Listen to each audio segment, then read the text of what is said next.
When the light subsided, there was only one life form left, an indeterminate one. Veldora was gone. And now, as Velgrynd realized, the slime the demon lord Rimuru had consumed it. According to what they knew, Rimuru was born from a pool of magicules that had leaked out of the Ciel Veldora. But now that slime had consumed the storm dragon, his father, in a way, and become the fifth true dragon of the world. This slime, the ultimate slime, took on the form of a human being after a few moments, a blade in one hand and wearing no clothing. He was between the age of 15 and 16, maybe about 5 foot 3 inches small, it was fair to say. But the amount of magicules contained within him was not only comparable to Veldora's. It far outclassed him. Those golden eyes, a beautiful almond shape, looked capable of seeing through everything. That hair, silver with a blue tinge, shone white like the moon. He was androgynous, and his face was more touchingly sweet than ravishing, but his divine presence made him transcend beauty itself. Now that pale skin was enveloped in an evil aura of black and gold. He whispered something in expression of frustration, and the demonic energy covering his body transformed into a divine full-body outfit, jet black in color. This was crafted through the skill create material, a specialty from the demon race, and even though it only used the magicules leaking out from his body, it was impossible to gauge just how strong it would be as armor.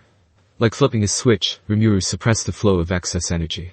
Then he grinned out of one corner of his mouth, satisfied at what he saw.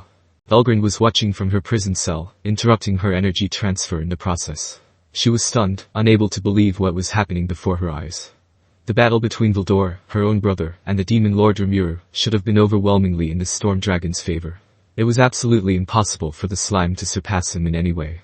Otherwise, it simply meant that they were equals from the beginning. Is it a coincidence, then? No. Or you saying he just happened to be born right here, right now? Velgrynd stared at the impossible reality. Rimuru Tempest had evolved into a true dragon, her own kin. Yet, she refused to accept this monster as a brother. To her, he was merely a parasite who had consumed Veldora's essence. Fueled by grief for her free-spirited sibling, her instincts screamed for blood. To avenge the brother she lost, she resolved to crush the slime once and for all. And now, the moment Velgrynd realized that Veldora was consumed before her eyes, her anger blew away all sense of reason. My sweet little brother. How dare you? She let out a raging roar. It was well past 200 seconds, and that roar was enough to shatter the insulated imprisonment. The flame dragon was enraged, with no regard for her own self-preservation, and now she would unleash all her hostility upon Rimuru. Well, after eating up Veldora, it looks like I've been reborn into a new species. An ultimate slime, apparently, but it now made me part of the true dragons, maybe a quasi-member, but still.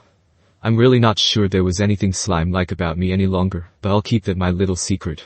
Too late to worry about that anyway. So I checked out my new body.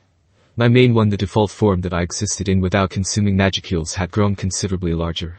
Or matured, maybe. I was now about as tall as a high school student, a female one, but still. I could adjust my externals to look any age I wanted, so it didn't really mean too much. I just thought it'd be pretty neat to show myself growing like this.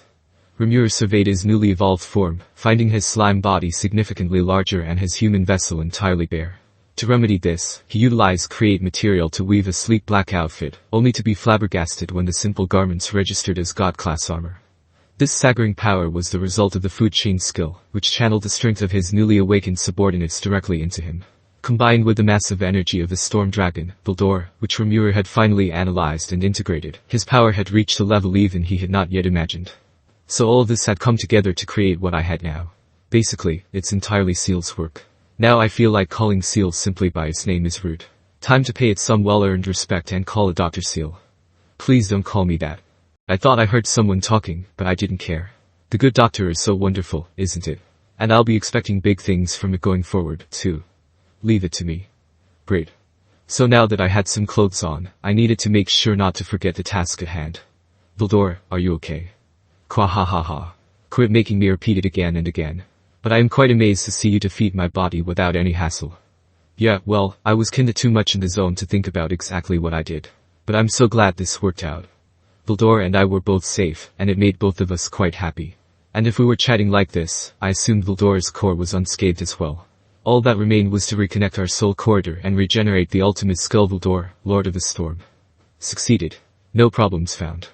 Dr. Ciel comes through again. Always doing the job without me having to micromanage it.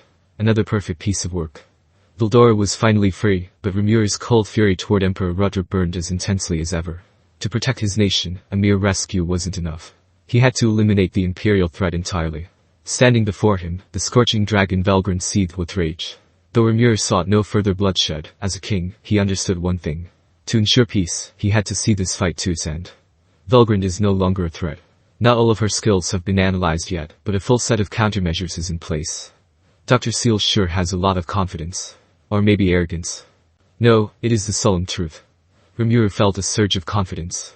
With Ciel's support, even the true dragon Velgrynd was no longer a threat. His goal was to crush the Empire quickly, sparing as many lives as possible. Yet, the danger remained high. Beyond the Emperor, 8 elite foes stood in his way, including Kondo, Damrata, and a possessed Yuki. The final gambit had begun. Having evolved into a true dragon, Rimuru Tempest surveyed the battlefield with newfound divinity. His magicules had surged tenfold, granting him overwhelming power. No longer fearing the threats before him, Rimuru realized he finally possessed the strength to rival even legends like Melon and Geek Crimson. Steeling his resolve against the Scorch Dragon Velgrynd, Rimuru cast aside all ego to focus on the life-or-death struggle ahead. While his subordinates clashed with threats below, the Slime King prepared his ultimate trump card, summoning Veldora through their shared soul corridor. Bound by a near-invincible link where their magicules and existences were one, Rimuru readied himself. With the Storm Dragon at his side, the odds would finally shift, turning a desperate duel into an assured victory. Thus, while released Storm Dragon came with some disadvantages, the advantages made it all worth it. So I promptly invoked it. My sweet little brother. How dare you? Now Velgrynd was yelling at me. More like how dare she, am I right? Hey, you're the one who struck first. Besides, you tried to get me and Veldora to fight each other. What's up with that? Silence. The mere idea of Veldora being consumed by the likes of you makes me sick. I always knew he was inferior to me, but I cannot believe he would fall victim to a mere demon lord. I refuse to accept his annihilation and I refuse to ever forgive you for it. Then the furious Velgrynd shot out an absurd number of heat rays at me. They didn't work on me, sadly, but at least I learned a thing or two from our conversation.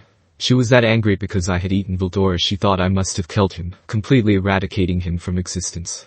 I knew an easy way to deal with that: invoke release Storm Dragon, and everything would be cleared up. But, gah. Wait, Rimuru. Veldora himself stopped me. What? I asked, worried. Rimuru, listen to me. My sister is enraged because she thinks I no longer exist, is that right? Sounds like it. So if you can come out and we can explain matters, maybe we can avoid unnecessary combat, you know.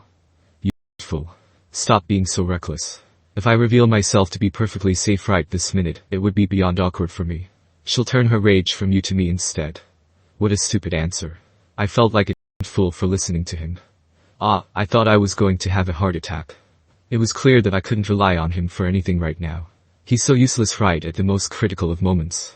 I wanted to chew him out, but then Ciel interrupted me. One moment, please.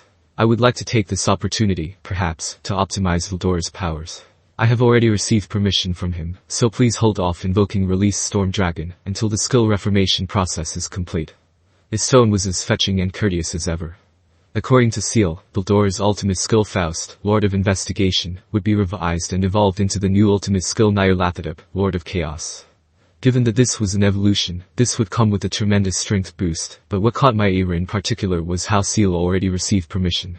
Apparently Veldora was already aware of him. Since when were you acquainted? He became aware of my existence after your evolution to Demon Lord, Sir Rimuru. Veldora offered further explanation. I was aware of it, but only became fully sure about its presence a few moments ago.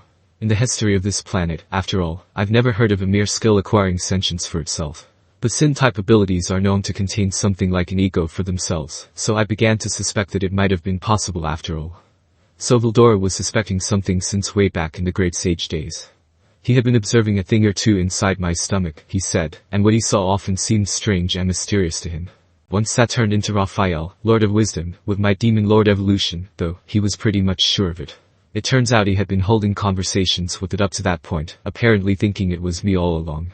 I wasn't that bothered about it, but I was kind of curious to know what they talked about.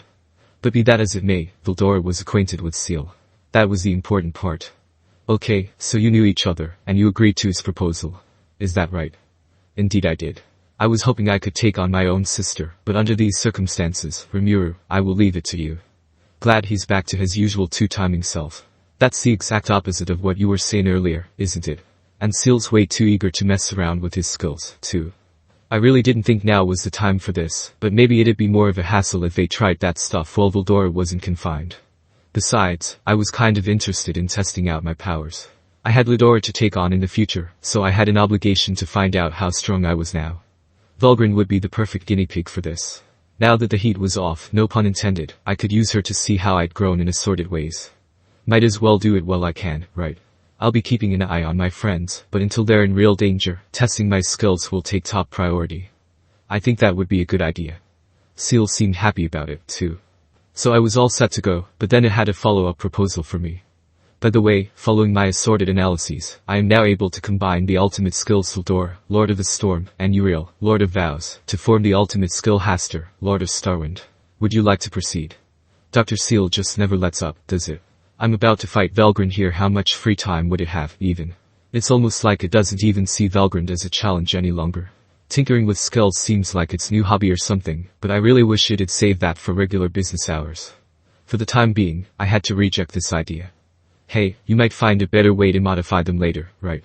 So how about you take your time thinking about that stuff some other time? Well said, Master. Understood. I will continue to search for greater accomplishments. Right. Glad it agrees with me. I'm not sure what was so well said about it, but at least I can concentrate on the battle now. Besides, Uriel was pretty effective against Velgrynd, and no matter how much of an upper hand I have right now, I don't want to throw away that known advantage. And sure, I might be able to win with Belzebeth alone, but this isn't a game. I can't let my guard down, and any failure here would be unforgivable.